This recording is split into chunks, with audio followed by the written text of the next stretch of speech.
হাসিনা আমার রানী, শয়তানের রানী। হে আমার গোলামেরা, আমি মালিকা হাসিনা। এই জাদুর গদি আমার, এই রাজ্য আমার। শুন হে দৈত্যরা, এই রাজ্যের সব ক্ষমতা আমার। মালিকা হাসিনা, মালিকা হাসিনা, মালিকা হাসিনা। দৈত্যের রানী মালিকা হাসিনা।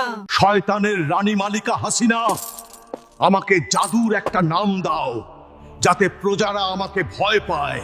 শুন হে আমার গোলাম, তোকে সবাই কাউয়া ডাকবে। জ্বালা রে জ্বালা, অন্তর জ্বালা। যা হে শয়তানের দৈত্যরা, আমার রাজ্যের প্রজাদের গিয়ে সেবা কর। হুকুম মালিকা হাসিনা।